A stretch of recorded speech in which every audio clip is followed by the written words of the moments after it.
All right, what's up, everybody? This is Diego from Kailua. And this is Carlos.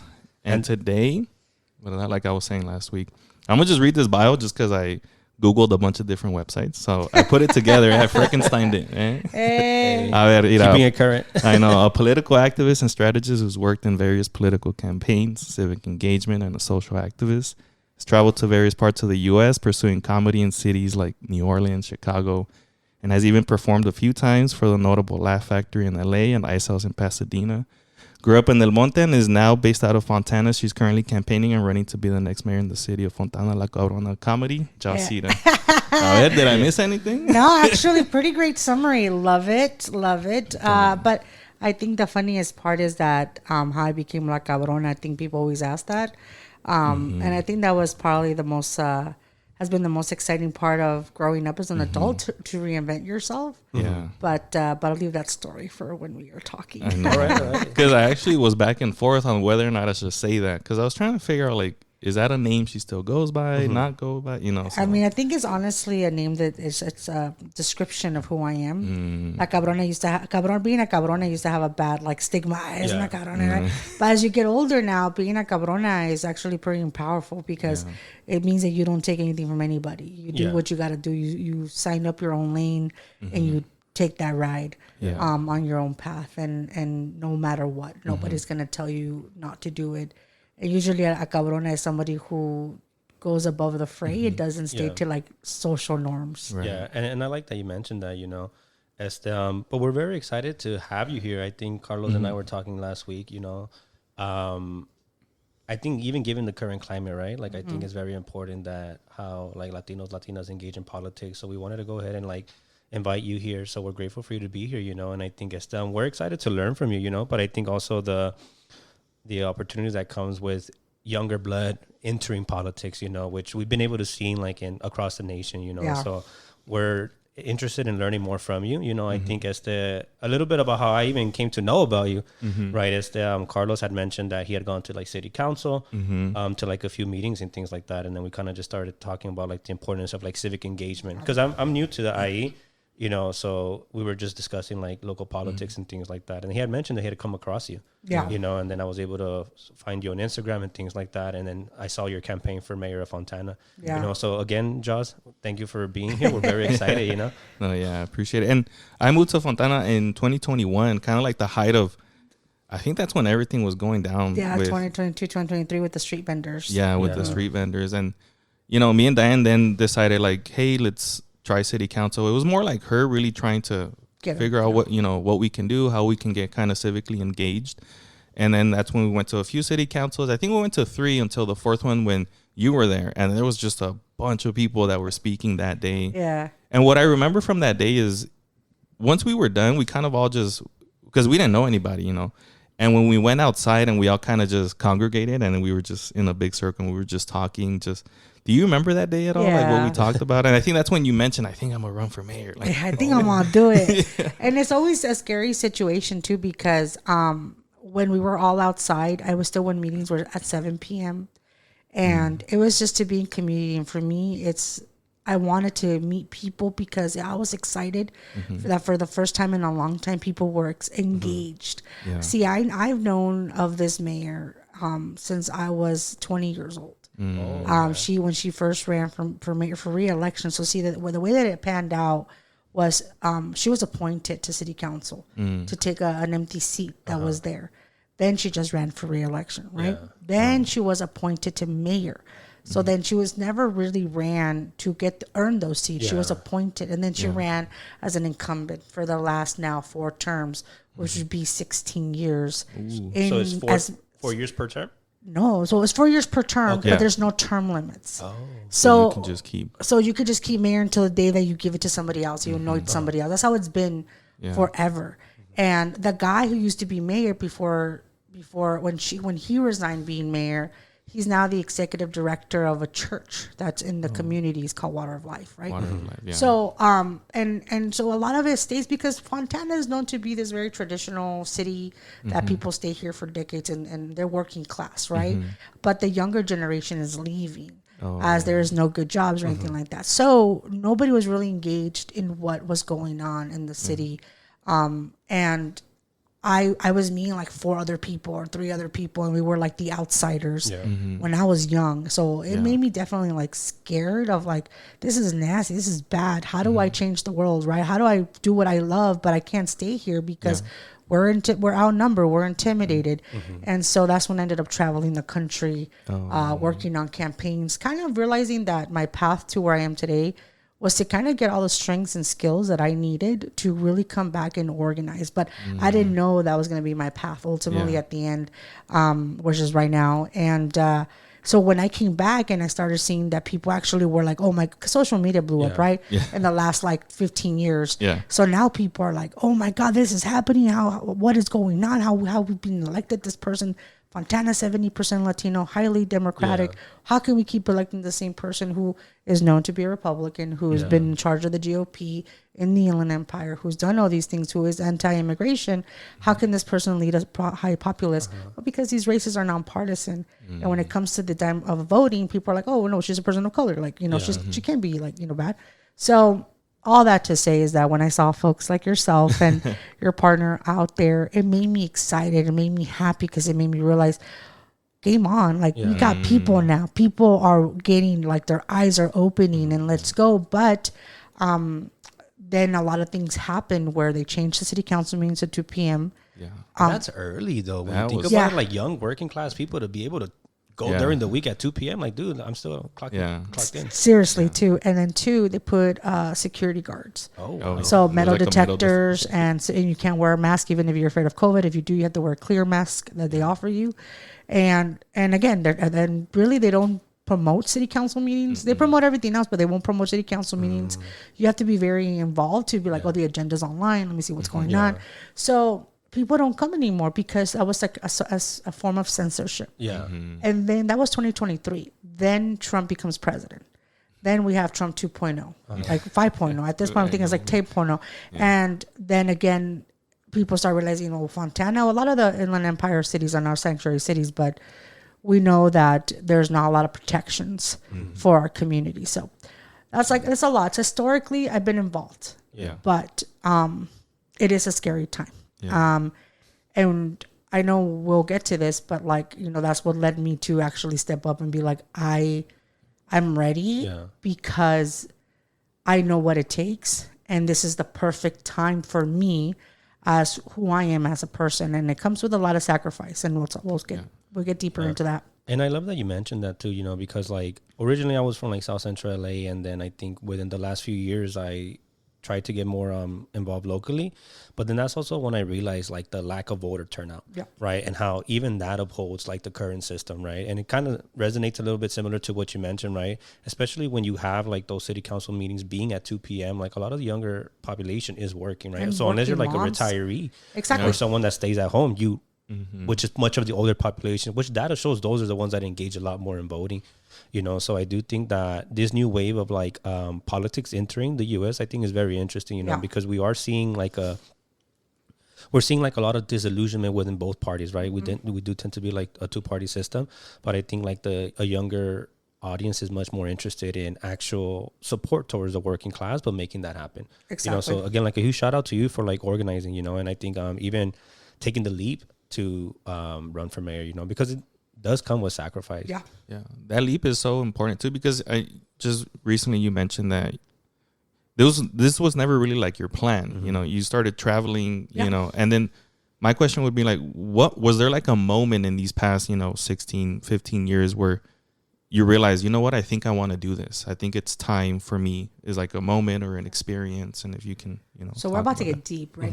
We're about to get deep. Let's go. So what happened was, I'm just kidding. No, so this was his reality. So I was very young.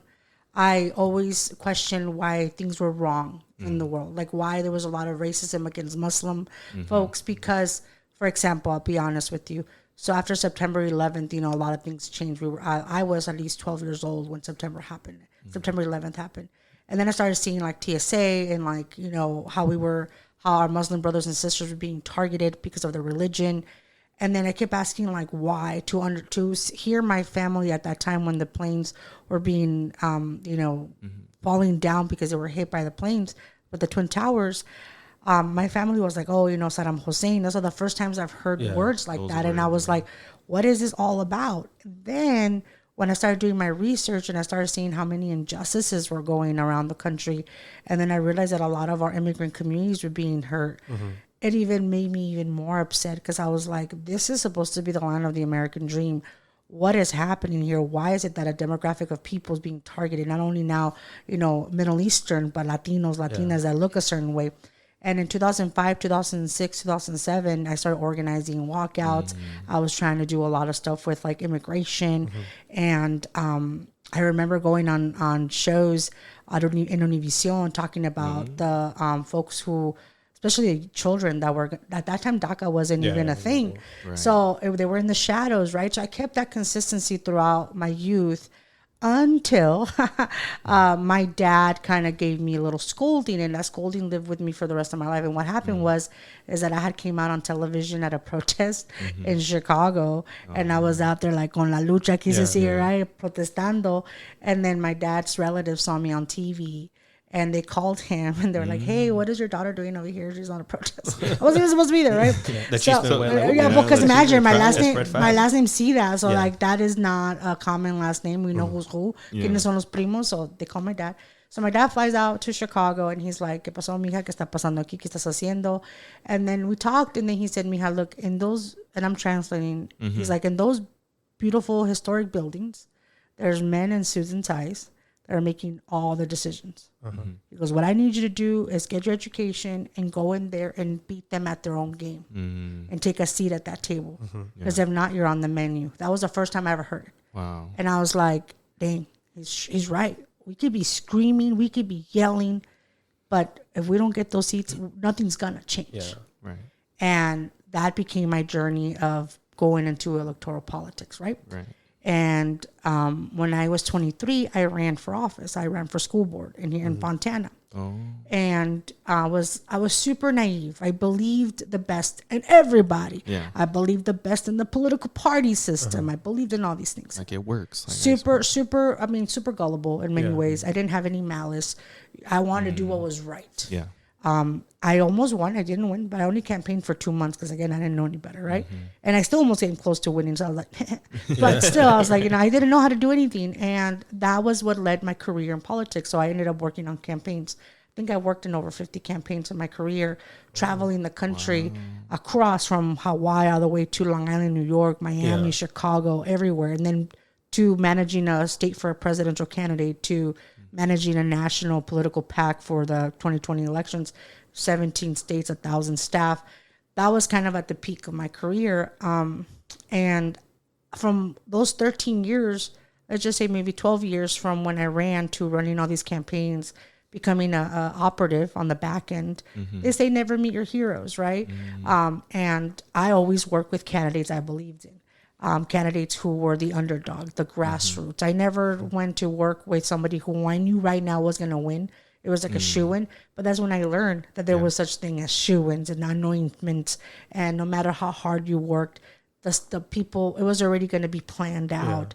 And it was a disillusion, right? Like constantly working your butt off 7 days a week, 12 hours a day for you to give everything you have for the person to already know that we're going to lose because it's already been, the person has already been picked, no matter how hard you work. We saw that with like Bernie and Hillary in 2016. And that's one of the reasons I think we're having issues now, but that's a whole different topic. But what I'm saying, how all this led to this moment. So then around 2021, so I've always done stand-up comedy. I always loved it, but I was very underground about it. I used to, everywhere I travel for work, I would go and find my little open mic and do my thing. But then it wasn't until 2022, I was in Chicago, and some awesome Latina comics had seen me perform at an open mic, and they were like, it was January. I remember I was going to go to Germany because I'm going to Germany for like a month and just quarantine over there. And they messaged me and they were like, hey, one of our girls dropped out. We need somebody to step in at the Laugh Factory in Chicago. Do you want to take her spot? And look, I canceled that flight to Germany like nobody's business. I'm like, the Laugh Factory, Chicago, like, let's go. And I went up on stage And that's when the Cabrona was born. Oh. Because I say the only Rona that I want right now is this Cabrona right here, right? So that was kind of like the staple. And then I like, I'm going to say like all the comics I killed. I did so well. And then I started producing my own shows in the southwest side of Chicago.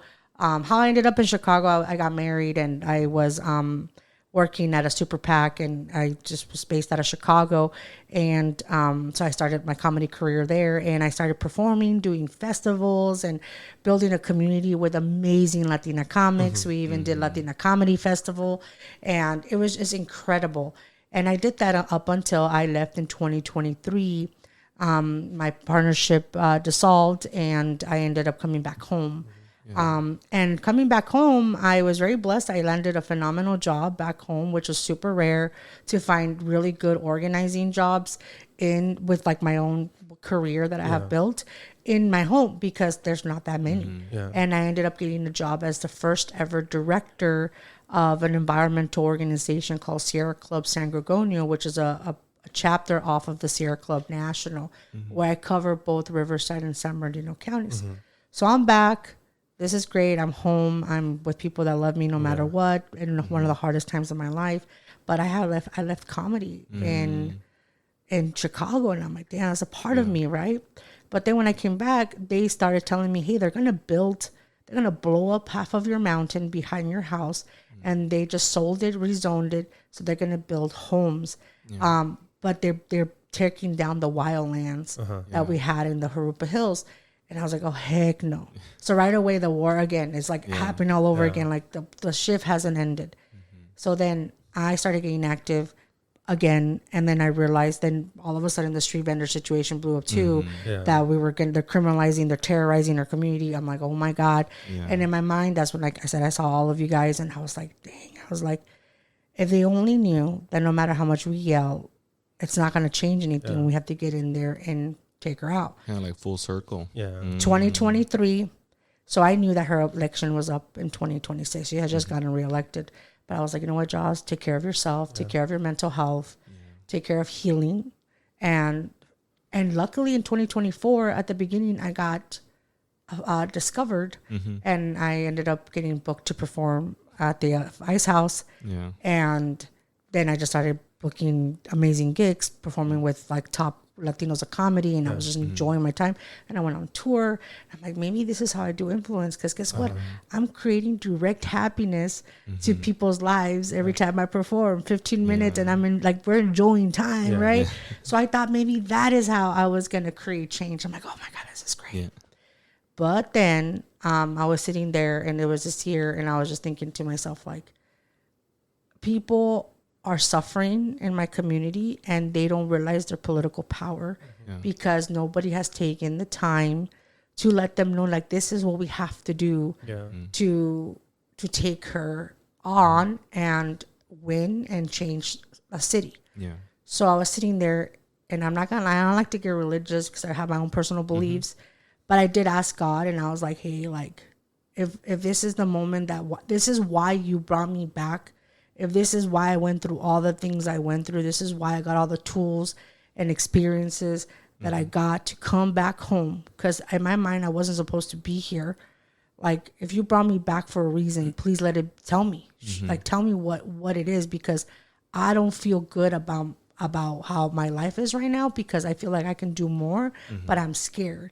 But if you got me, tell me. And somebody had screenshotted my LinkedIn and was like, this is who we need as mayor. And they tagged me on social media. And I was like, oh. And that was just them on their own. Like, I was like, oh, okay. I was like, all right. And then I thought about it. And then I was like, every time I thought about doing it, I could breathe. And every time about not doing it, I felt like a knot in my throat. And I was like, okay. And then I started asking people, you guys want to do a meetup, a meet and greet? Like, let's talk before anything. My first meet and greet had like 4 people, because people, again, were afraid to go out. Then my next meet and greet had 15. Then my next meet and greet had 40. And so then I started realizing, okay, this is happening. So from my experience, I started the campaign early, because when somebody wants to lead, they don't need to wait like 7-8 months before the election. They're like, no, I know. And I knew. I was like, all right. And I have built a team of confident, strong Latina women from all over the Fontana area, to moms, to activists, to people who felt that they finally have somebody who that could actually speak like the way that they want to be spoken to. And I'm a person that, like, when I become mayor, I'm gonna be a mayor for everybody. And I don't, like I said, God bless everybody. Like, whatever your life choices are, the city needs somebody who can represent everybody. And when you come to City Hall, you don't feel like you're gonna get persecuted or that you're gonna feel like you're gonna be attacked, but that people are there to listen. Because guess what? Being an elected official means you're a public servant. And as somebody who has trained candidates for my entire career and like's been there, like, to be there for myself has been one of the hardest things that I've ever done. I try to make people laugh sometimes in meetings, and I feel like, okay, Joz, you can't be doing your stand-up bit right now. You just gotta tell them, hey, I know things suck, but let's go get better.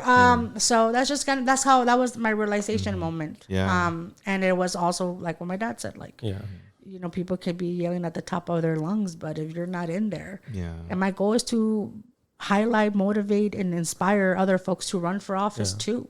Like, I want to train folks. I'm constantly like, do you want to run? I think it'd be great, because I like to leave something behind, because I could die tomorrow. But if somebody is already seeing, like, hey, if she can do it, I can do it. Like, I'm like, you step in and let's go. Like, I don't want this to end with me. And that's just my biggest thing. I don't want anything to end because I'm not there anymore. I want it to continue. And that's just my motto. Really, you're trying to spark something, you know, because it seems like, you know, Fontana hasn't really, like you mentioned, right? She was appointed, and then there hasn't really been like a campaign like what's happening right now. And there's people that have campaigned, but I also think that they haven't campaigned with people. I see what you mean. Like, they campaign for people, but it's completely different to campaign with people. And that's what's been missing in Fontana. Somebody that can be like, hey, come here, let's sit down. Like, you have something to say? Let's go. I'm right here to back you up.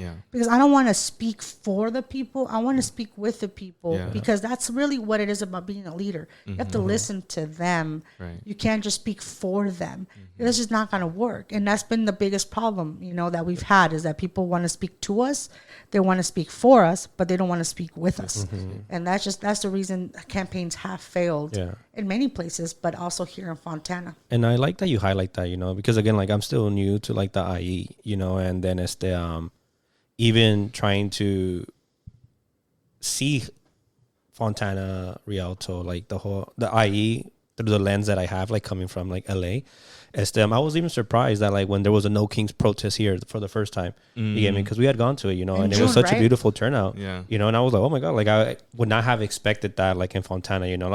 Again, like, I don't have any knowledge of the area, you know, so, but like in LA, you do get a huge turnout, you know, and I've been following you on social media for quite a while, and I think I've been able to see you amass, like, a lot of people part of your team, you get me? But because I also think, like, the messaging relates to them, you know, and I like that you mentioned this, your journey right now, because I think it highlights something beautiful. Like, I think when we look at communities, sometimes what we see is like what people call brain drain. Like, there's not enough jobs, there's not enough careers to keep people in a community, so you have people go outside, you know, and part of your life has been that, you know, but you've also developed all these skills that now you are bringing back into Fontana. You get me? And then being able to include people into your campaign, train them, I think that's a very beautiful thing, you know, because now those skills are able to remain here in the community and also develop future leaders. I mean, for me, the whole purpose that I felt ever since I was born was, you got to live a life with no regrets. Leave something that everybody else won't forget that you were here. And the lives that you touch, right? I've connected people that network and they get jobs, or I've one of the most beautiful stories that I've ever felt, that I kind of was happy to be alive for, was when I was the state director for a nonprofit organization in Nevada.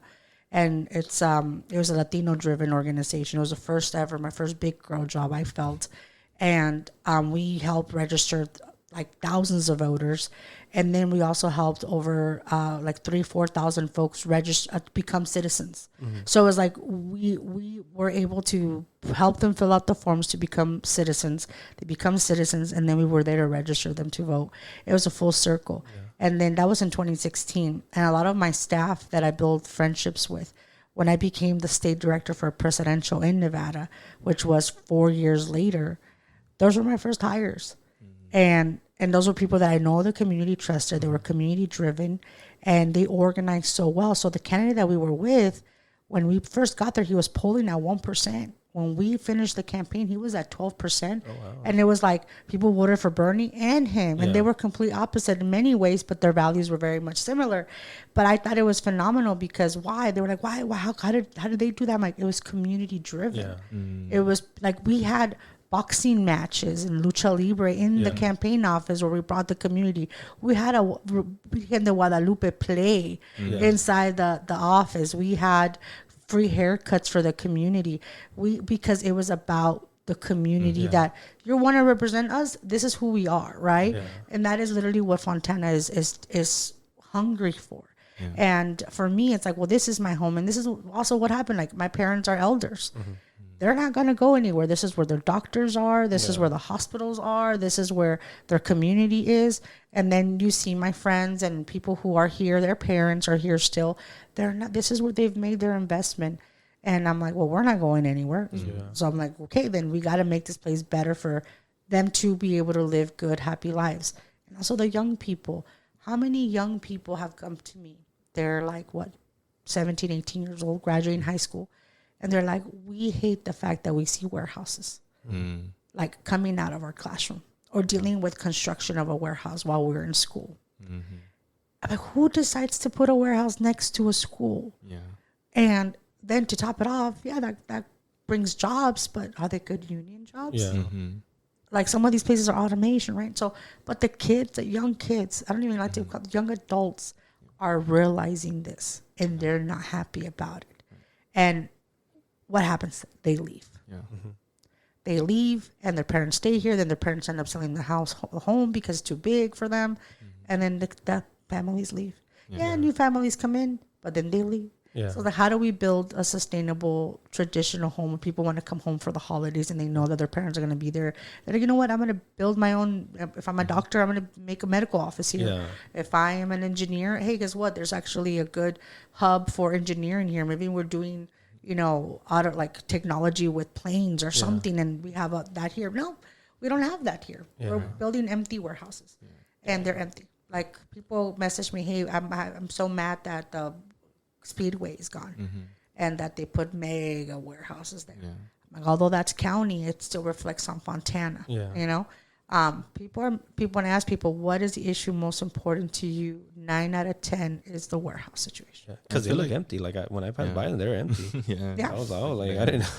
And you kind of alluded it when you came back, to Fontana, that there was like these explosions happening literally in your backyard. Is that related to these warehouses that you were talking about? No, they blew it up so they can build, so KB Homes can build luxury townhomes. And the thing is that in the state of California, there's a law that says that there's a need for housing. But the issue is there's not affordable housing. I was like, we need housing, but we also need housing that is affordable for folks that are on $75 a year income. As an individual, you need to earn $150 to $160 as a family to even afford to qualify for a home. But even then, the payments are $4,000 to $5,000 a month.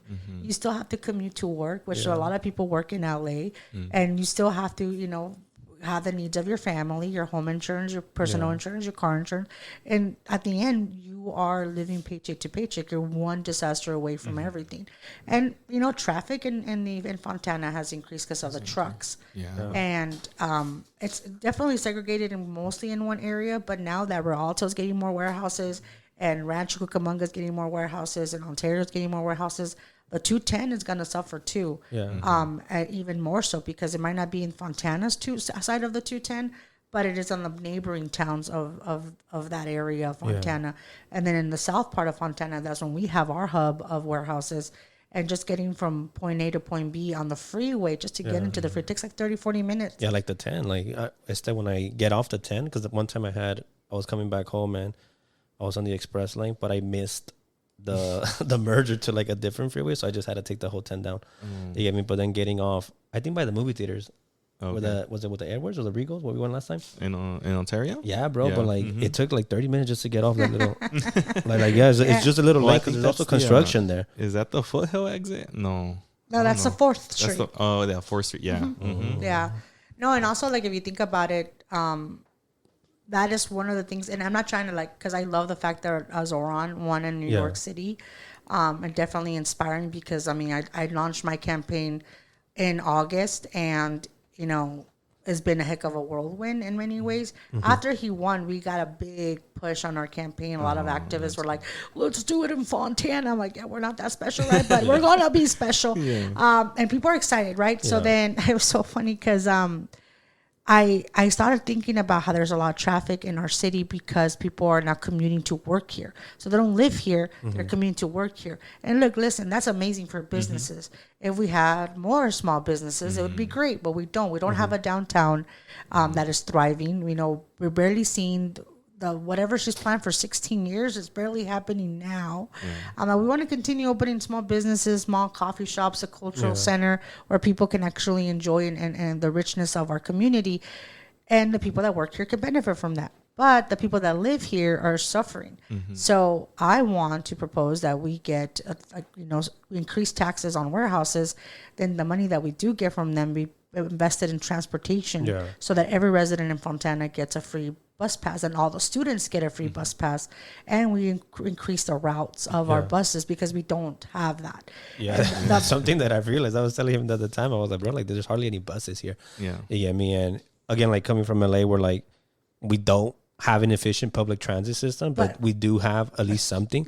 You know, I am a big advocate for public transit because it does provide a mode of transportation, especially as the population gets older. You get me? And it helps connect you. Like there was a while where I didn't have my car and I was just walking from the bus stop, taking the bus, but it also allows you to feel a little bit more immersed in the community because you're seeing people come in, get out, but also like you're able to talk to the people that are getting in. You get me? You get off on a little business. Oh, hey, what's up? Like good morning, good afternoon. And you actually get to see things that you don't see when you're driving, right?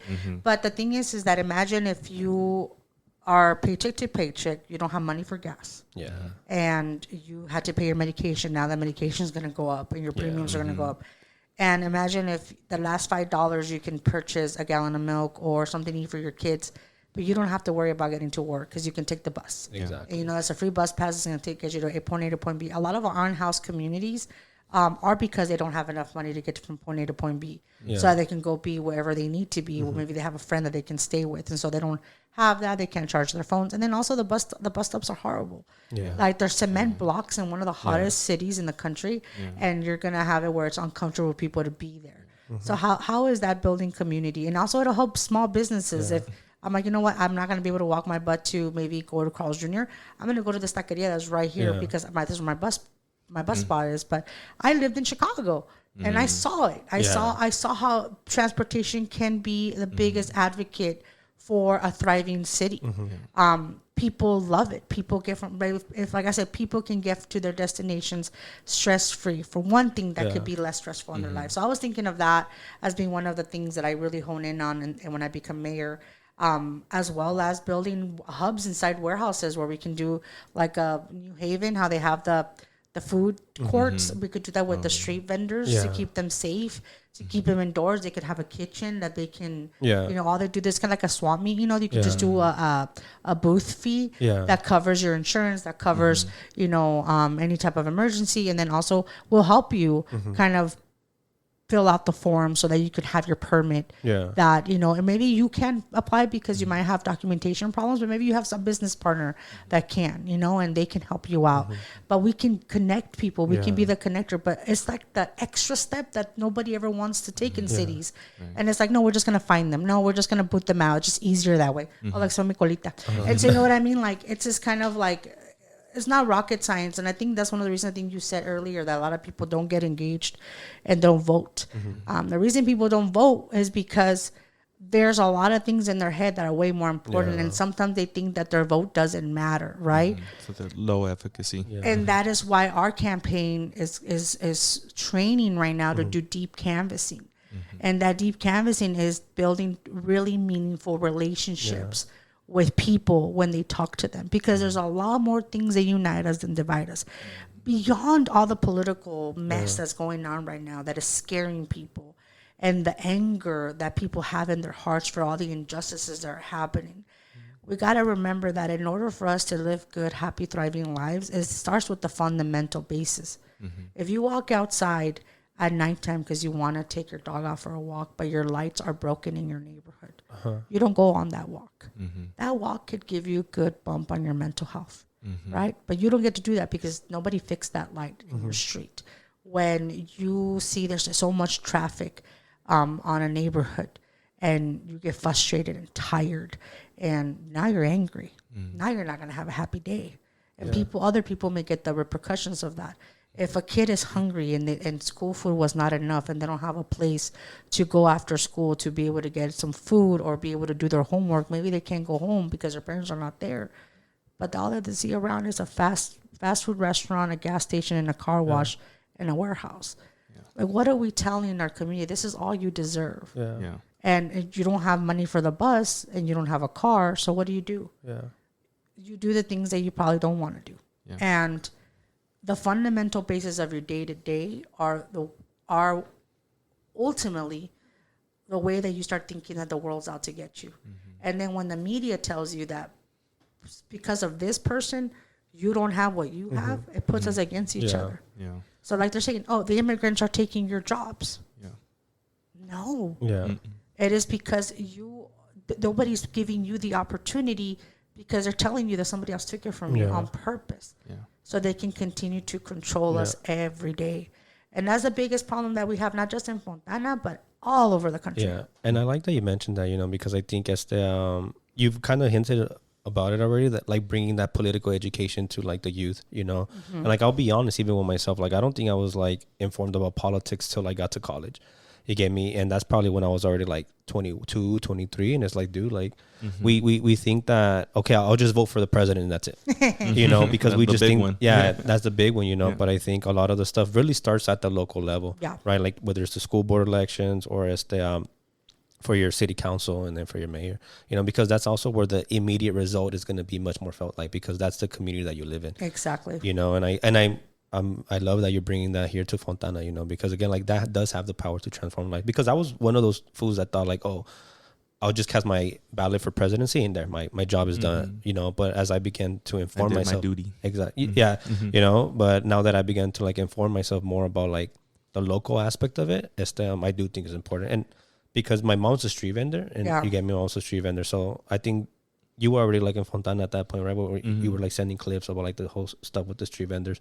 So it was even like a little culture shock, like being on this side of the town, where I was like, oh, I don't see any street vendors, because like in LA, I can just walk down the block and I'll go get some pizza. Go down the other block, I'll get like some tacos, And it's been different, I guess, engaging in that here, just because it lacks that, right? Because even how the city's built to be much more car dependent, because it's like, okay, that's a long block, bro, like, there's no walkability. Yeah, there isn't. But then there's also not enough public transportation. It's exactly. Like, it does increase the likelihood of you staying inside or just getting inside your car to drive out. But then that disconnects you from the community. Exactly. And that's kind of like one of the things that I had, like when I was carless, I was like, damn, dude, like I was walking from my brother's house to my fiance's house, and it was just down like 2-3, like probably like a mile and a half, but you get to see so many aspects of the community, people working every day. You get me? And like Latinos, right? Like la gente saluda. Oh, buenas tardes. Someone's front yard. People washing the sidewalk, bro. Like they don't own the sidewalk and they're cleaning it, dude. And you're like, oh shit. Like, you're gonna find something so fascinating. So you've probably seen all things are going on with immigration all over the country, and you probably see what's going on in Chicago, right? Yeah. So oddly enough, I lived in Little Village. Okay. Right there by the Arch. I've never been to Chicago. It's one of the most gentrified cities, but it's somehow one of the most diverse cities in the country. I love it. I think it's a beautiful city because it's manageable, not like New York. New York's intense. But I lived in Little Village, and every time I came out, this is my house, You could smell carnitas. You know, you could smell las tortillas que están haciendo. Then you would like wave at everybody. I was like the Mexican Belle from Beauty and the Beast. You know, I was walking with my canasta, getting the nopalitos, getting everything on the street. And you knew your tamal lady. You knew your guy that sold camote. He would have a whistle. You're like, oh, ya están los camotes. And it was literally like one of the most beautiful things. Like, what is La Villita? La Villita is La 26. Actually named Los Tigres del Norte Avenue, right? And it was slowly, upsettingly getting gentrified. Because developers, right? And houses are being, elders are going back to their country and they're selling their homes for a lot of money because this is now 15 minutes away from downtown. And transportation is great. You take the bus on the corner, takes you all the way downtown. You're good for $2.60. You're solid, right? So when I started seeing how the community was rising up against ICE and just kind of defending their own, you know, I cried. I was in tears because not only did I know all of them that were on the front lines getting arrested and blowing the whistles, but it just reminded me how powerful community is when you can connect on so many different things. Food connects us, you know, knowing each other and uplifting our businesses connects us, and our love for our blood and our like if I say, oh, yo soy de Monterrey, and somebody else says, oh, yo también, I'm like, oh my God, we're basically related. And that's the beauty of our culture, because what we bring it to this country. And we literally have everybody have the opportunity to love it and embrace it. We don't tell anybody not to do and love their own culture. We tell everybody, let's love everything. And that neighborhood, and that's the thing about our culture, is that even if you were mean to me, even if you didn't like my beliefs, even if we don't pray to the same God, if you needed shelter, if you needed a meal, I would invite you in and give you a meal. And that's the thing about what people are missing in the message, is like people came to this country not because they're like, oh, yeah, I'm just going to be so rich the next day. No, they came because they knew working hard here was an opportunity for their American dream. And their American dream becomes their kids, their grandkids, and all of that. And so I was reminded of how my life has been. To be the girl from Fontana that went to somehow cross the world and ended up living in La Villita. And now seeing what they're going through there that is hurting me, and then seeing what's going on in my hometown, and seeing how somehow, somewhere in the universe, my little star particle of myself ended up back in this moment, knowing the power that I've learned and grown into as an adult woman, to now being home with all this, like, you know, in my head of like, okay, how can I incorporate that beauty into a city that should reflect that. I mean, we should have a cultural center. We should have, you know, communities where we know I can get the best boba, and I can get the best tacos, I can get the best burgers, I get the best Italian food. Like, Fontana should be a thriving city where people are like, hey, tonight let's kick it in downtown Fontana. I've never heard those words. In my entire existence. Me either, bro. I heard it about Riverside. I've even heard it about Rialto. Hey, let's go downtown. I have sometimes it's like a piano bar. I gotta learn. It's a piano bar somewhere. But I remember moving out here and getting the tacos on I'm blanking. Oh, in front of the Superior, where the Superior is. On Citrus and Foothill. And that was like it was popping that street corner. There was tamales, hot dogs, you know, there was tacos. Making me hungry. It was awesome. And then we would go often. And I remember we would have like a little checklist. Okay, next time we're going to go and try this one. Try this one. And then even on Arrow, up and down Arrow, there was a bunch of like little street vendors, right? And some ladies selling juguetes. And then right next to them, there's, you know, a taqueria. You get me? Yeah. And then after everything happened with the push to get rid of all the street vendors, now it's just like, it's barren. Like, it's dark. There's nothing going on there. And it's just like, it felt like there was that loss of community, which is why that No Kings protest, it didn't go away. Like, the people are still there, the community is still there, and you can see that there's a want and a need for organization. Now we just need someone to kind of direct us in the direction, and it seems like you're trying to foster that. Oh yeah, it's so funny at our No Kings protest. It was super small, the one that we had recently in October, because we weren't planning on having one. Until people were like, I don't want to have to drive over here, not drive over there. I was like, you know what, let's host one in Fontana, because, you know, the Kaiser workers were on strike. I was like, you know what, let's like join forces. And we had a hot dog lady just post up, and I was like, here's some money. I was like, give everybody hot dogs. And I was so happy, because it's so weird to go find somebody to sell you bacon wrapped hot dogs, and that they're making it and you're not making it, right? But And they're going to be selling hot dogs at this event I'm having because I'm like, where's your card? Carlos could get down on them hot dogs. I like He does make them. Yeah, don't He tell me makes them for twice. WWE events when we go to his house to watch them. He's making his hot dogs. That's a party. How come I'm not invited to those And I do, parties? like the cebollitas. Like I Oh, my cebollitas God. 3 different ways. Yeah. Like, Con chilito de serrano. Yeah, dude. That's Survivor awesome. Series, bro. I like throwing events because I love feeding people. I just Yeah. love food. I enjoy doing that, Yeah, I just love That's food. I awesome. think food brings people together. Every event I have, I support small businesses, and they might be the biggest sell they have of the day, but it's great, right? It's amazing. But I think I that's why I do know that this is the right path that I'm in right now. It's gonna be hard, like I said. I already have people like mad because everything wants me to be perfect, right? And I say I'm not gonna let the perfect be any other good. I'm a human being. Yeah. I've done fun things, I've done crazy things, I've traveled and I've seen things, but I also feel because I have experienced all those moments and lived in different places, I've seen what is good, what is bad, what could be better. But I never imagined that was going to be the reason why I feel prepared to lead. And like I said, I'm not going to be perfect of like, I understand all the mechanisms being mayor. No, that's not the point, because nobody ever does until they're on the job. You can know the job, but to be in the job is going to be different. But I'm always going to strive to be transparent, right? Because I think I want folks to learn, hey, I can't make this decision right now because this, and that. Instead of telling you, well, I'm not making that decision, nobody knows why. And, as I'm talking to people and I'm growing with people, I tell them, hey, I'm going to need somebody to work with. Do you consider running for city council? Because this seat is also up. I would love to be able to encourage you to run so that we can work together. Because, again, it's always going to take 3/5 votes to do anything in city council. And running on term limits. I don't want to be there. I don't want us to be doing this podcast in 40 years being like, so how's it being mayor? Like, no, I want us to be able to like say, hey guys, this is the next generation that's going to take lead.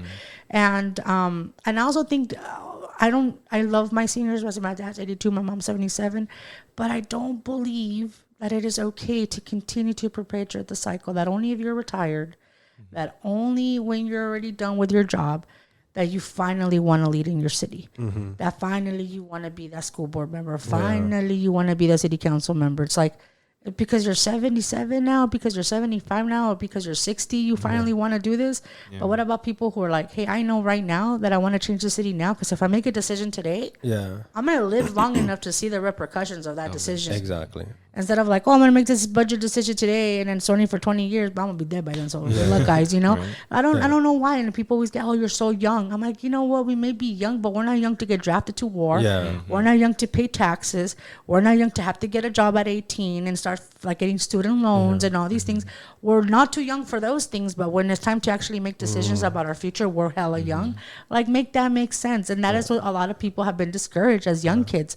I was told that when I was little. Somebody actually told me, well, you don't have like malice, you don't like this. You know what? That's something that I did learn, because now that I'm older and I have experienced people who betray you, I have experienced people who tell you one thing and do another, or have been experienced with people that are rude to you or are going to throw you under the bus because they're always want to be a stepping stone. Now that I know those things, it's like, yeah, keep your friends close, keep your enemies way far. I don't believe in keeping them close either. And like Tupac said, it's like, hey, it's not that I don't want you to eat, I just don't want you to eat at my table. Like, that's just how it's gonna be, because ain't no time for games. People's lives are on the line. People's livelihoods are on the line. People's way of lives are on the line. We want to make sure that we're sustainable, that we're protecting the environment, that we're protecting the generation for the future generation. And we're just not saying, yeah, good job, everybody's gonna be in flying cars. Yeah, no, probably not. That the way we're going, it's going to be even worse. And I just want folks to know that 2 things: you haven't lived your best day yet, and you haven't met everybody you're supposed to meet. And that's what this campaign's all about. We want to bring people together. We want to have fun along the way. We want to train. We want to organize. We want to create a shift in what people used to say, it is what it is. I hate that. I know. It is what it is. You know what it is? When I eat hot Cheetos, and that's a problem. It is what it is, But I can't do that. We can't do this. This is real freaking life. And I want folks to understand, because they'll see this and they'll dissect this and they'll like judge me for every little thing.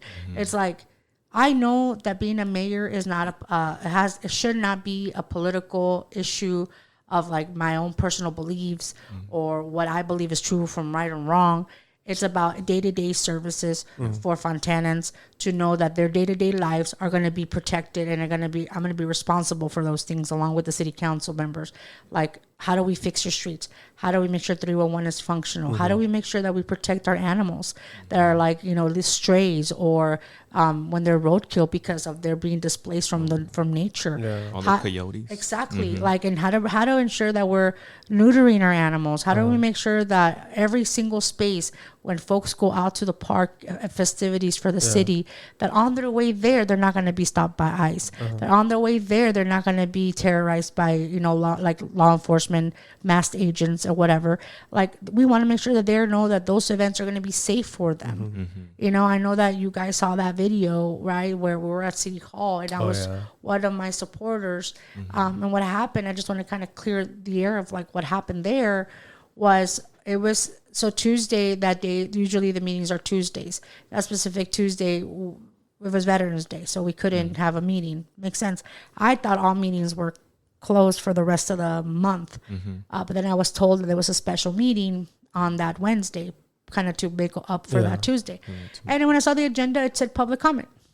So, right, everybody's going to go to do some public comment. It's a great time, right? And honestly, because it's at 2 p.m., and it's not popular, it's not a popularized item, like people don't put the schedule. It wasn't like 6 of us that went, maybe 7. Only 5 of us were going to speak. And we're going to talk about, hey, like, what are we doing about what's going on in our community? I mean, it's like repeating ourselves to people that already know what we're about. Because there has been, like, ICE presence, oh, right? my like God, sightings huge. There's been kidnappings in Fontana and Bloomington and in this area of and Rialto, Home Depot right here recently, right? Exactly. So we just want to say, like, what are we doing? Can we make a statement? Can somebody say, hey, this is not right. Stay out of our community.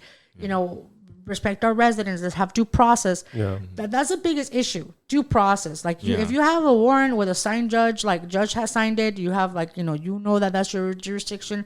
Okay, respect it. You have a warrant signed by a judge. But if you don't, and you're just profiling people, that's a problem. You don't identify. You just start grabbing people, beating them up.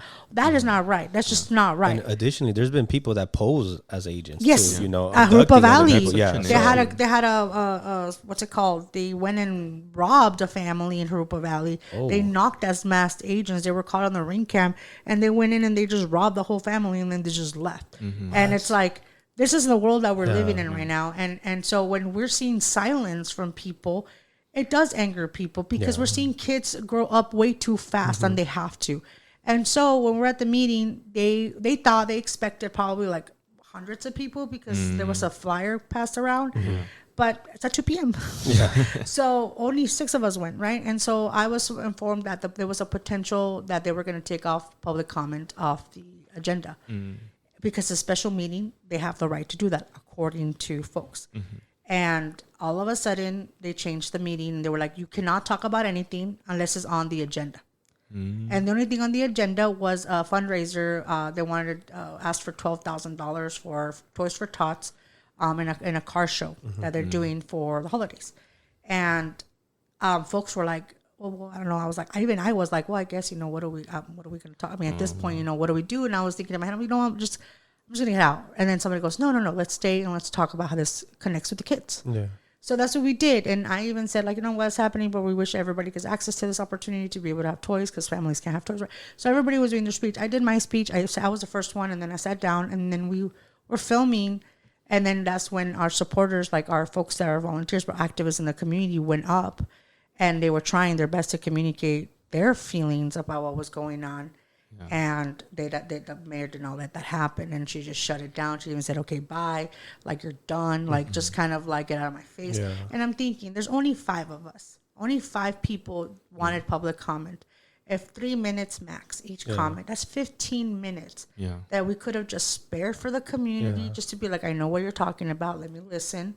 And we'll listen out of respect to the constituents that we work for. And you know what? Okay, great. Now we're going to move on to the next agenda. That's all they had to do. They didn't have to, like, make a statement. We weren't forcing them in that moment. It was just more like, can you just listen to the needs of the community, the fears? But no. And so the folks wanted to talk on the agenda item. And the mayor just called a recess. And she just let anybody else speak. And it was just, like, done. And then we got kicked out of chambers. And then they said, after we come back, none of you better be here. And there was police, and it's sad, because again, that's that's taxpayer money that we're like, okay, what are we, like, just dirt? We just don't matter. Like, they want to send stress. And then as we were outside, they were sending the police drone just to look at us. And again, there was just like 10 of us outside, just like, what are we gonna eat for lunch? You guys want to go? You guys want to go to lunch? And we all went to lunch afterwards and talk and debrief. But there was a lot of emotion. There was like a retiree, a wonderful lady that just moved to Fontana. Has been here for like a couple of years, and she's like super disappointed, and she's trying to make her voice heard. And then she sees the mayor yelling at her daughter, and it's just kind of like she's crying, and she's native, you know, like she has roots that are native, and it's like, you know, she grew up in a time where there was segregation, and not to just be in the situation. And again, people were angry at me. They were like, "Oh, you know, the organization that you guys were talking bad about." Nobody was talking bad about the organization at all. If I remember correctly, sorry to cut you off, but the comment that they made was like, "Can you just assure families that when they go to this event, that they can go safe?" Yeah, they're gonna be safe. Yeah, that's all. That was it. And they couldn't say yes or no, or they couldn't even like react. Like they were like, "You're done, bye." You know. So again, that is kind of like the whole. And people were like, you should take the video down. I was like, this is the thing. If you're so worried about this, you should go to city council meetings and demand from them too. Like, this is what we expect from our leaders, right? And because people are like, if you want to be mayor, you should act better. And in my mind, I'm like, this is where we're at in the country, right? They want us to be near darn perfect. DACA recipients have to be near darn perfect in order just to be here. But we have a dude in some other state who SAs teenage girls, and a judge lets him off the hook. And because of why? Because of his color of his skin, because of his connections. But we have people here who are literally, their only crime is that they're brown and they speak Spanish.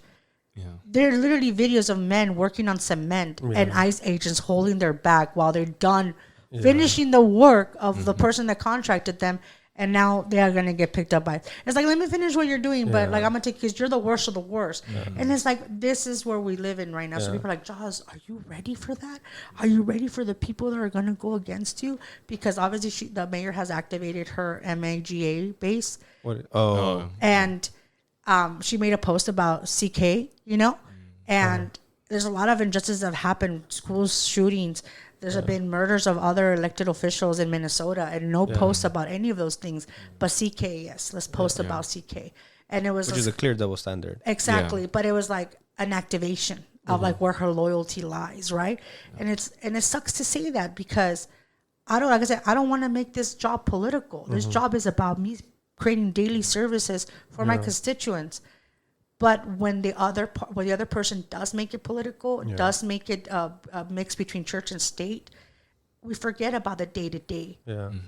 And that's why people are suffering. And then guess what? They think that it's the president's fault, right? Or they think it's the governor's fault. Or they think it's the congressman's fault. But it's the local government that's really fault. It is that we don't see a lot of things that should be happening. And that's why local elections are important. People ask me, Joz, why didn't you just run for city council? Like, you should just start off at city council. And I have other people be like, Joz, you should just ran for Congress. And it's like, no. I was like, I know for a fact that I didn't do all the things that I did in my entire career. Sacrifice Christmases, holidays, Thanksgivings, graduations, everything. I was far away when COVID started, and I suffered a lot on my own. I was moments where I was, you know, I barely had food for myself, but I would never tell my parents that. Like, I knew that I was going to be, tú quisiste venirte lejos, tú vas a echarle ganas, right? And all that to come back home and be like, it had to be worth something. And there is no other like person that I would follow in Fontana right now who I think would mean well for the community. And that is what I'm more fearful of. Like, people who think that this is their next stepping stone rather than this is what we need to do to help our community. And that's it. You know, and you mentioned earlier también that you've already started campaigning, right? Yes. So when does voting begin? Okay, so voting is next year. Next year in when your ballots drop. So probably like late October, mid-late October when your ballots drop. And then the election is November 3rd, 2026. And the reason I started early, and it shouldn't even be saying that it's early, so right on time, is because I know what I'm up against. Yeah. I know people need to get to know me. I know I'm really like Googleable, and people can go online on my social medias. As you know, I did stand up, so I have a good following on my stand up page. And I actually just started my campaign page from scratch. And this past week, I've already gained over 600 followers just from what happened. That's right. And on TikTok too, pero that's not enough. So we have to talk to voters. Yeah. So we're hosting meet and greets. Like I have one pretty soon. I have events coming up. We are going to be developing programs so that people can communicate and organize in their communities. Because Fontana is broken into 4 districts. So we have a captain in each district, and we're just going to do great things. And then my job is to ensure that I get the support from not only community members, but from, progressive organizations and endorsements into the fold, and then fundraise money. Because I know it's going to take a lot to be able to kind of, go head to head with who she is in the empire she's built for the last 30 years, And so like I said, like I hate to brag, but like I've organized very well. And that's why I got the nickname Joz. Just so you guys know. My name is Jocelyn, but I go by Joz, like the shark, because I've been known to come in for the kill. When I organize to have results. Okay. And the result is to win. And I know that we will win because we have the conviction, we have the heart, we have the people. And the people that are ready to knock on doors, ready to call voters, ready to text voters, ready to build community and have meet and greets and do all these beautiful things, these are people that were never involved before. And that is what this is about. Because at the end, whatever happens in November, these are the people that are going to be running their PTAs. These are going to be people that are going to be organizing and maybe running themselves in the next couple of years.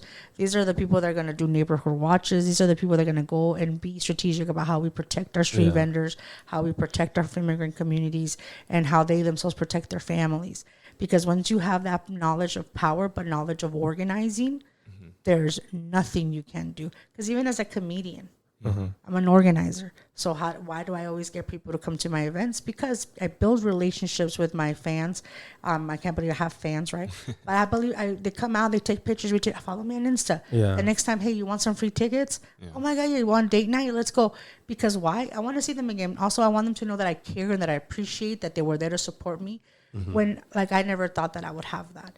And I carry my name proud. My last name, my dad is de Durango and my last name is Sida, pero I carry it proud because I carry their blood in my veins, and I know that they didn't come to this country just this is what it is. They came to this country to have a better life, and I know that sounds like cliche when everybody says it, but the better life for us isn't about becoming millionaires, isn't about buying homes.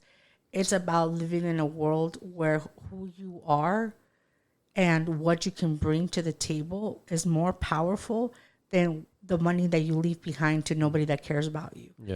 And a lot of these families, they have terrenos or things like that. Some families don't have terrenos back home. But at the end of the day, it's because, again, they're so proud of where they come from. But this is the land of opportunity for everyone. That is what the Statue of Liberty is there for. Es como dicen, el sol brilla para todos, Exacto, man, el 100. And that's what this is all about. And I'm not going to lie to you guys. I am frightened, like deeply inside. But one of the things about comedy that I think prepared me for this is that your heart beats so fast when you're about to go on stage. You're thinking so hard about the first joke that you're going to tell, and that's going to grab the audience's attention. Are they going to love me? Are they going to hate me? Are they going to boo me? Are they going to give me the silent treatment? Are they going to make fun of me? And are they going to laugh? Are they not? So you think about all these things and rap it. Do. And when you go up there and you know this is it, and you tell your first joke and you have them with you, it is the most beautiful feeling in the world. And that's the feeling that I have every time I talk to a voter. It's nerve-wracking when you knock on a door. Are they going to hate me? Are they going to love me? Are they going to question every little thing about what I'm saying? Am I even prepared? Am I about this? Should I do this? Am I doing the right thing? Should I just run away to Australia? I don't know. And then they open the door. You smile. They smile. You have a conversation. They tell you about their kids or family. Turns out you may know them. Yeah. And next thing you know, you have somebody who's willing to support you who didn't know about you before. Yeah. And that's another best feeling in the world. It's like one of those things where, like, if you still get nervous to do what you're passionate, like, you still know you have that passion for it. Yeah. You know, even though you've done it 1,000 times before. I've knocked on doors, I've called. Every time I do it, I still get that little nervousness, you know. Yeah. I know. And when I call people, like recently, when I do this thing called call time, when you have to call people to fundraise money, and it's people that I haven't talked to in like decades, including ex-partners. And I'm like, hey, listen, let me tell you, I'm not trying to stalk you, but this is my new number. But you know, you do your best because you believe in what you're doing, and it wakes you up every day. My parents are like, mija, ya tienes que parar, because I'm on, like, if I'm not working on my job, I am doing this, or if I'm not doing this, then I'm like, you know what, I'm gonna go relax instead of going to the gym. Like, I'll go do a show. I'm gonna go do a show. So they're like, you need to stop. You need to just like take it down a notch. And I was like, I just can't. I feel like if I do, I get this sense of like, then I start overthinking things, and I start overthinking like, am I doing the right thing? But again, like, I hate to say this, but like, I have nothing to lose. The only thing I have to lose is if I don't do it. And then I always have this life of regret. And it's going to be hard. Like, there's still time for people to get in the race.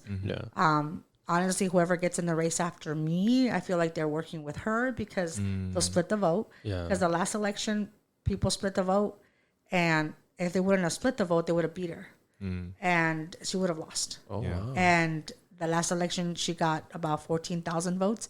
The other two together got 17,000. So there's already a situation where there is this divide. So for me, if people in Fontana really care, like, they'll make sure whoever's trying to think about running, and they really want to take out the mayor, like, as like, you know, not elected again, like, they should not run. And look, like, even if like, you know, it's like, man, I don't know about this girl, she's too liberal. It's like, it's not about the issues. I'm here to do day-to-day constituent services in the best way possible, and to be able to access to everybody. But I'm not doing it because of my own political beliefs. I'm doing it because of what is right from wrong. But if you really want to challenge me in 4 years, go ahead. But right now, we need somebody who's already ready to take this on, and get behind me. And if you think you know more than me, come mentor me, come train me, come talk to me. Be like, hey, I know you might not know about this, but like, let's you know, educate you on these things so that you're ready when you become mayor.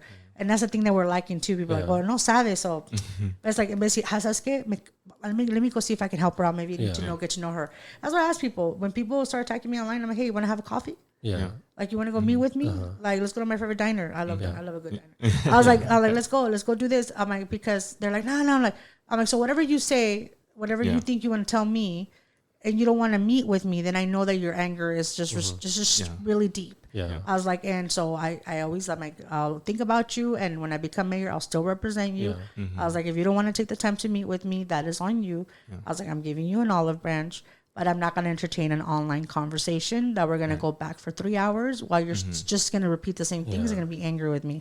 Same thing with our comments, right? It's like, you're angry, you're allowed to be angry, but don't expect reaction from me, because at the end of the day, like, if you don't want to meet with me, you don't want to come meet me at a you know, meet and greet, or you don't want to like reach out to me and be like, hey, can we have a conversation?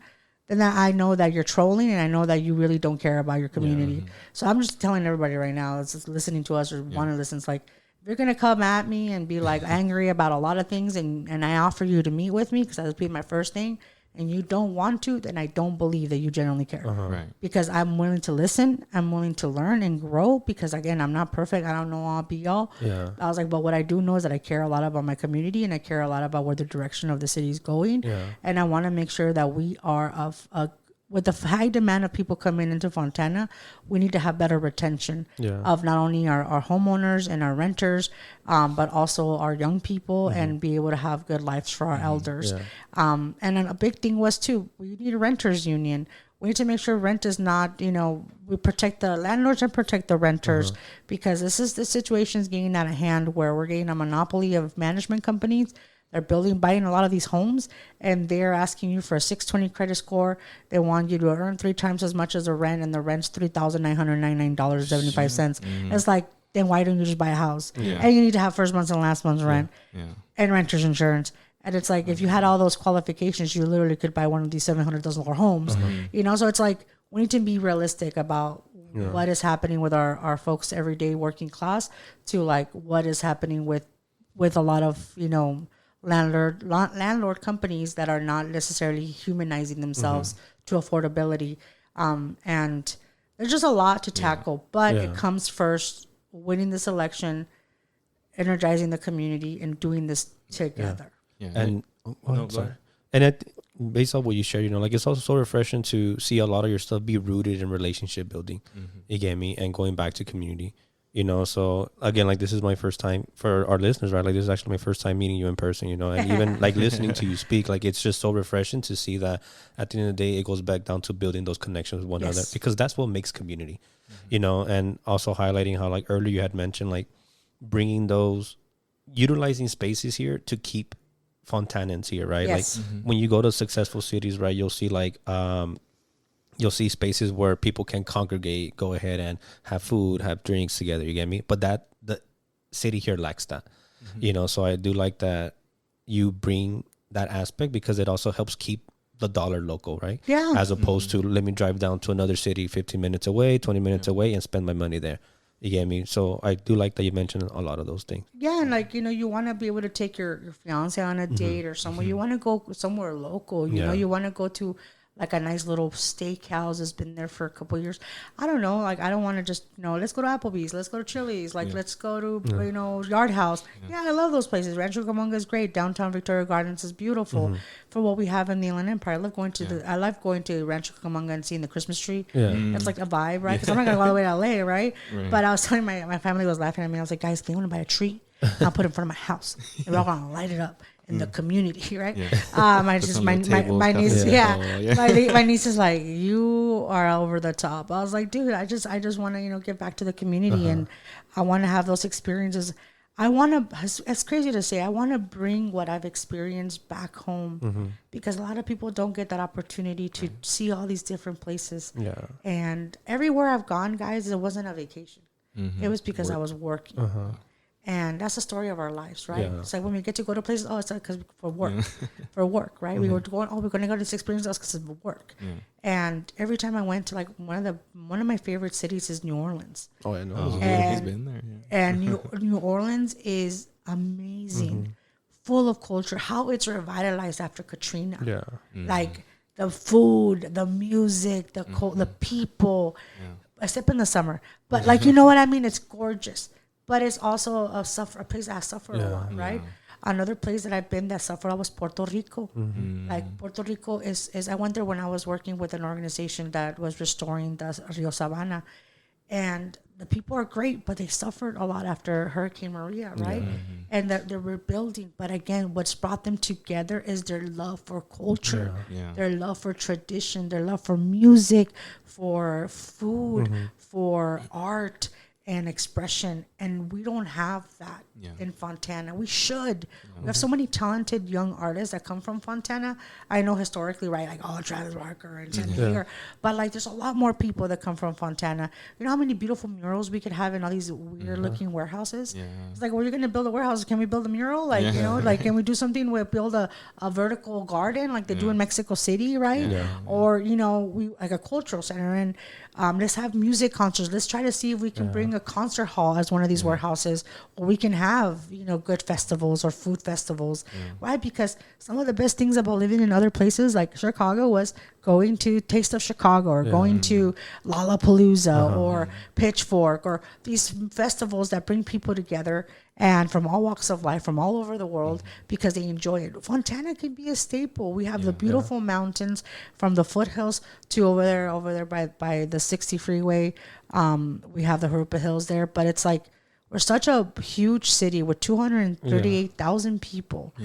And growing. Yeah, that's true. And yet we don't have a pillar where we can all go to a town square, or we could all say, you know what, a placita. Not only like a placita, but like more museums, more like, and as I'm saying, like these empty warehouses could be habitat for humanity. Let's restore homes in some of these places.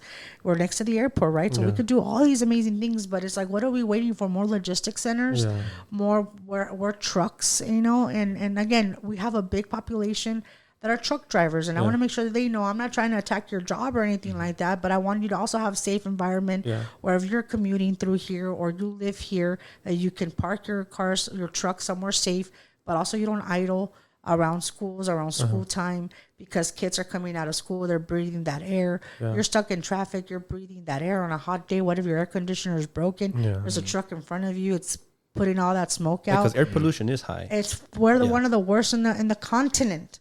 You know, and it's Ontario. It's this area. It's Fontana. It's literally the Inland Empire. And but again, like, we also have to, who are building these things? I'm hearing that labor is not even involved in some of these warehouses that are being built.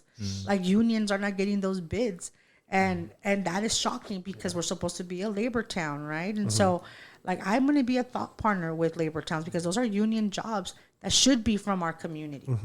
Our young people, if they want to become apprentices and they want to be electricians or carpenters or whatever, like, there's unions here and their jobs are in Fontana. Why? They'll bring less traffic.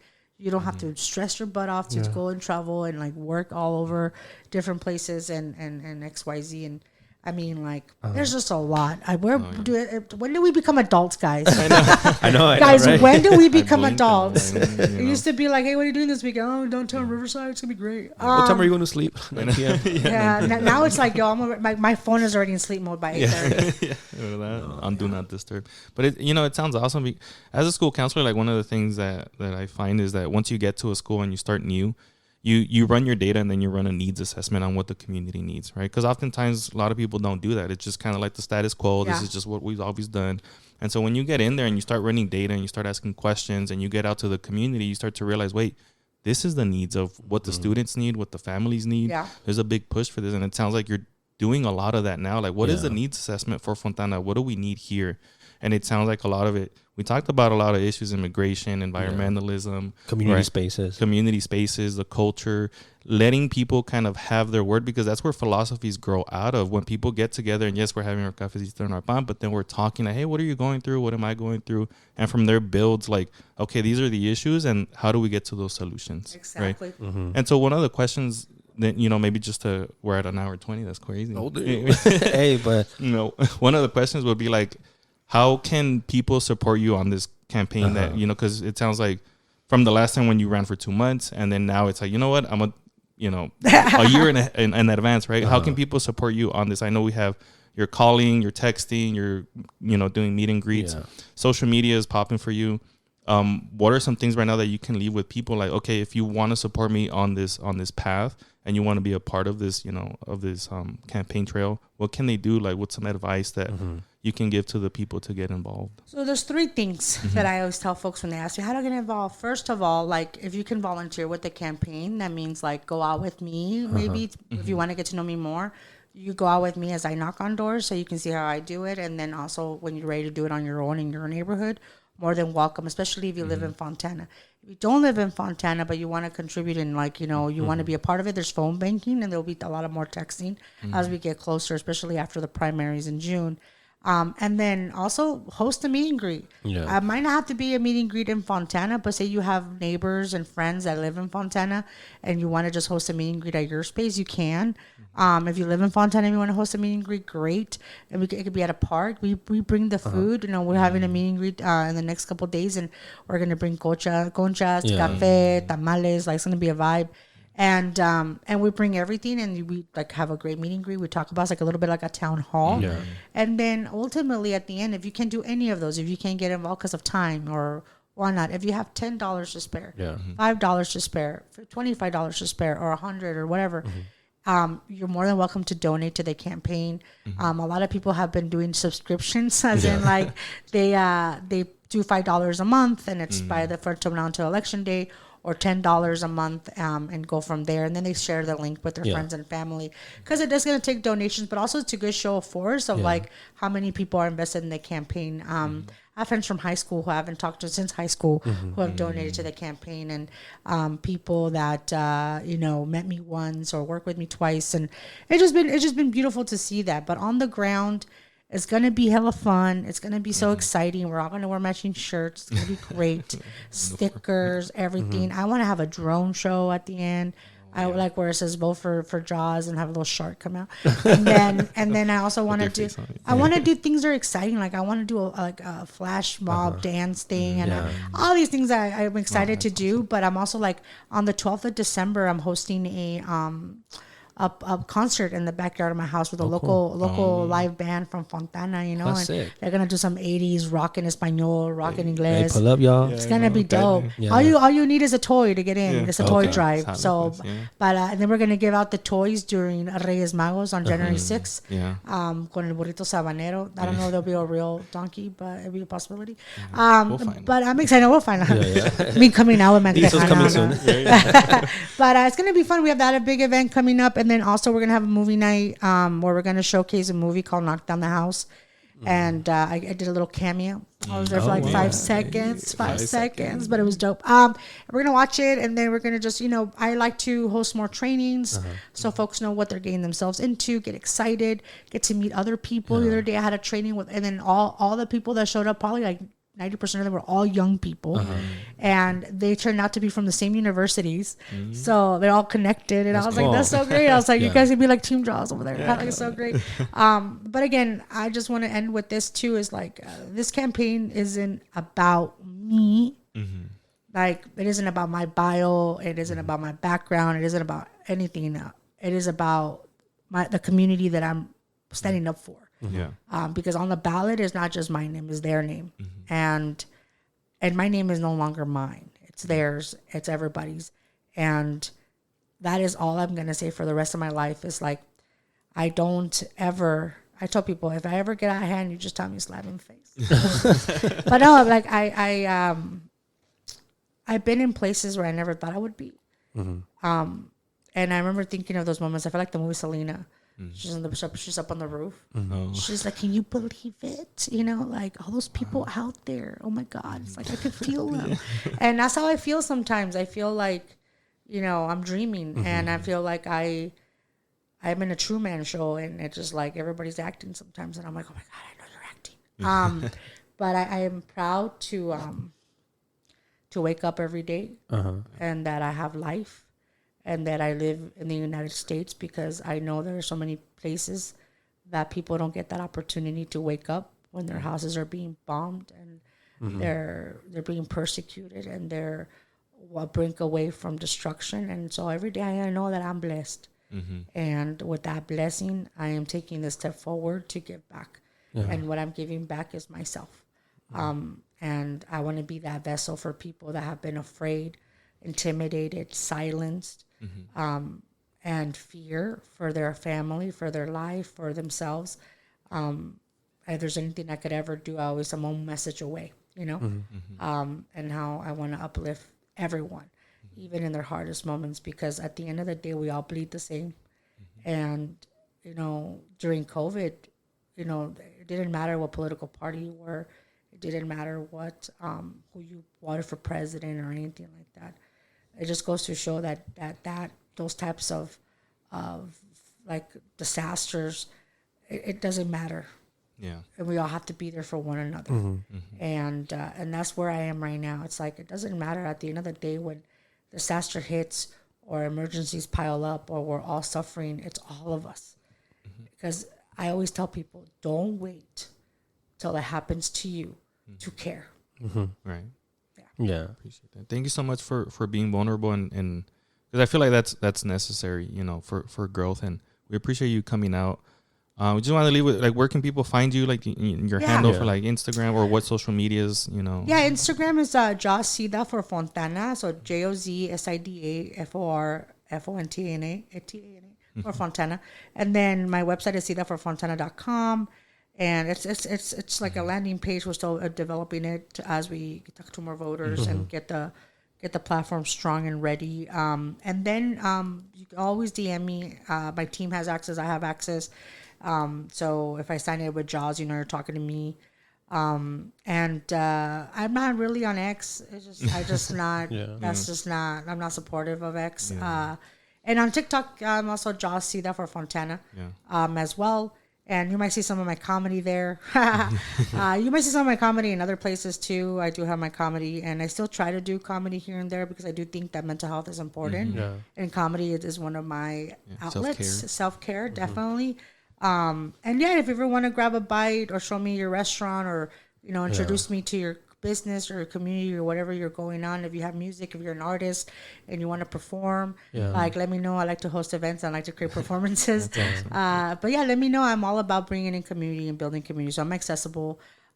Just don't threaten me. That'd be weird. That'd be weird because then I'm not accessible to but no, I'm just like being real because I know the environment that we're in. But just know that it all comes with love and care, and I'm really appreciative of you inviting me. I know that there's a lot of work to get done, and you guys are doing such amazing work on just bringing out the voice and like highlighting situations that are going down. And I was excited to be invited, but at the same time, I'm like super proud and I'm excited to come back when I win and be like, remember, guys? Yeah. No, hey, we used to hosted her. She was on. We released the episode. Finally. She said this. I love it. Well, tons of luck on you know, the next year. Definitely for sure. Like, you have mine and my partner's support, and we're just looking forward to seeing what this year brings us. For sure. Yeah. By the way, I will change the meetings back to 7 p.m. Okay. Yeah. Most likely on a Wednesday or Thursday, not a Tuesday. That's just a weird day, especially because people go on vacation. Usually Wednesdays are the best days. And then to bring a lot of sage. We're gonna clean that place up. And then we're gonna change the cortinas y todo, man. Todo. Metal detector. And I love that you say that, you know, because like if you're listening to this episode right now, like, and you're part of the working class, like, think about it. Can you make a city council meeting on a Tuesday at 2 p.m.? Like, no, most people have two jobs now. Like, you know, so I love that you mentioned about the meetings, you know, because it's also about creating accessibility, right? Yeah. And connection to your constituents, you know. So a huge shout out to you, Joz, for everything that you've accomplished. You gave me your trailblazer in your own right. And like, we're very blessed to have had you join us today. Thank you. You know, so I think with that, we're good to go. Yeah, appreciate it. Thank you so much, Joz. Have a good one. Thank you.